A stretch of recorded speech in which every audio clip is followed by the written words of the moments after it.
Hello everyone, welcome to my channel commerce with Shikha. हम share capital का chapter जो है वो कर रहे हैं।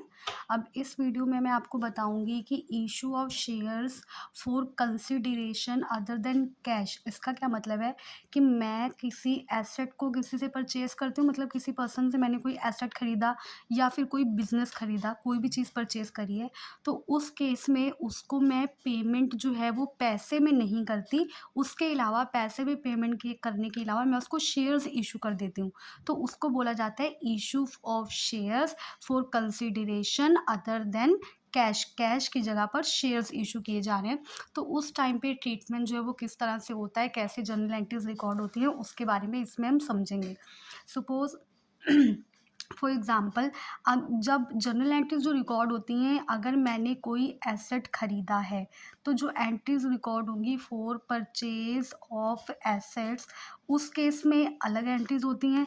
और अगर मैं कोई बिज़नेस ख़रीदती हूँ तो उस केस में जो जनरल एंट्रीज हैं वो अलग होती हैं।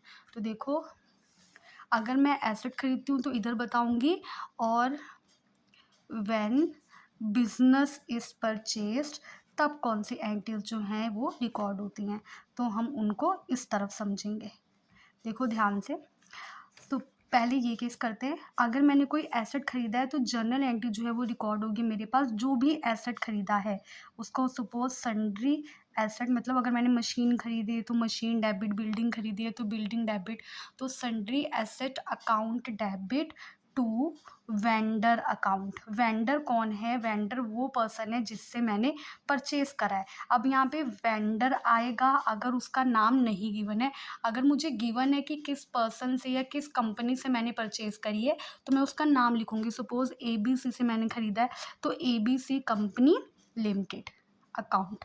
क्लियर? मतलब उसका नेम आएगा। और उसके बाद सेकंड, और इसी तरह से अगर मैं कोई बिज़नेस परचेज़ करती हूँ तो वहाँ पे हम जनरल एंट्री जो रिकॉर्ड करते हैं वो किस तरह से करते हैं। मैं पहले जितने भी एसेट मैंने खरीदे हैं उन सबको डेबिट करूँगी। Assets account debit.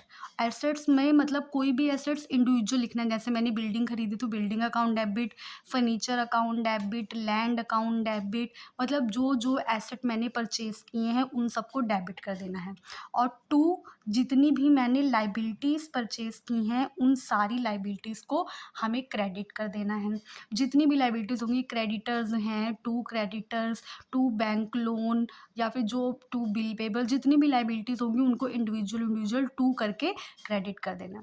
उसके बाद हमने टू में एक चीज़ लिखनी है, टू वेंडर। ठीक है? वेंडर में क्या आएगा? वो अमाउंट आएगी जो मैं उसको पे करने वाली हूँ, अमाउंट जो उसको पे करी जाएगी।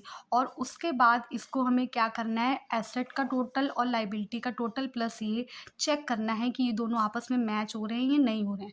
अगर मैच नहीं हो रहे हैं, सपोज अगर एसेट्स मैंने ज़्यादा खरीदे हैं in comparison to the liability, तो जो यहाँ जो डिफरेंस बचेगा वो इधर बचेगा, उसको हम कैपिटल रिजर्व के साथ लिखते हैं। This is the balancing figure. और अगर ये लाइबिलिटीज़ ज़्यादा है और एसेट्स कम है तो डिफरेंस ऊपर बचेगा, तो इस डिफरेंस को हम गुडविल के साथ जो है वो गुडविल अकाउंट करके नोट करेंगे। ये भी हमारी बैलेंसिंग फिगर है। उसके बाद देखो, ध्यान से देख लो, जब एसेट खरीदना है तो सिर्फ एसेट टू वेंडर। जब मैं बिजनेस खरीदती हूँ तो जितने मैंने एसेट्स परचेज किए हैं उन सबको डेबिट, जितनी मैंने लाइबिलिटीज़ परचेज की हैं उन सबको क्रेडिट, और नीचे वेंडर अकाउंट भी आएगा, मतलब जिससे मैंने खरीदा है, जितनी मैं उसको पेमेंट करी हूँ वो यहाँ पर आती है। फिर हमने टोटल करना है। अगर डिफरेंस इधर बचता है तो गुडविल के साथ उस बैलेंसिंग फिगर को डाल देना है। अगर डिफरेंस यहाँ बचता है टू वाली साइड पे, दैट मीन्स क्रेडिट साइड पे, तो हमने बैलेंसिंग फिगर जो है वो कैपिटल रिजर्व के साथ ट्रांसफ़र कर देंगे। उसके बाद जब मैं इस एसेट के बदले शेयर्स को इशू करूँगी तो एंट्री कैसे रिकॉर्ड होगी? जब मैं शेयर्स इशू करूँगी, व्हेन शेयर्स आर इशूड, तब जनरल एंट्री देखो।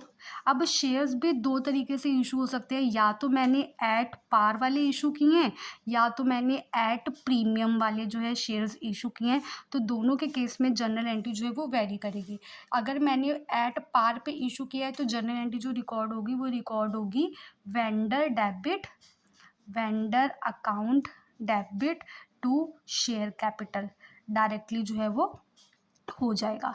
अगर मैंने प्रीमियम पे इशू किया है तो एंट्री आएगी vendor account debit to share capital account to share capital के बाद टू सिक्योरिटी प्रीमियम, अगर मैंने उसको प्रीमियम पे इशू किया है तब। क्लियर हुई बात। और ये एंट्रीज जो हैं दोनों की दोनों एंट्रीज दोनों केस में सेम होती हैं। क्लियर। अगर मैंने सिर्फ फर्स्ट एंट्री वेरी करेगी, अगर मैंने एसेट खरीदा है तो उस टाइम पे सन्ट्री एसेट टू वेंडर, अगर मैंने बिजनेस खरीदा तो उस टाइम पे ये एंट्री रिकॉर्ड होती है। और फिर जब मैं शेयर्स को इशू करूँगी तो एंट्री मेरी जो है वो सेम ही रहेगी, एज इट इज़ एंट्री जो है वो मेरी रिकॉर्ड होगी। उसके बाद आगे देखो नेक्स्ट। अब एक फॉर्मूला हमें और लर्न करना है, परचेज कंसीडरेशन के बारे में समझना है। परचेज कंसीडरेशन देखो क्या होता है। परचेज कंसीडरेशन का मतलब वो अमाउंट जो मैं वेंडर को पे करूँगी, मतलब जिस अमाउंट के ऊपर हमारा डीलिंग हुआ है कि इतनी अमाउंट तुमको पे कर रहे हैं, चाहे वो एसेट खरीदने के टाइम पे, चाहे वो बिजनेस खरीदने के टाइम पे, दोनों के केस में। क्लियर। तो यहाँ पे देखो आगे उसके बाद, अब अगर मैंने यहाँ पे इसका परचेज कंसिडरेशन का मतलब आपको समझ में आ गया।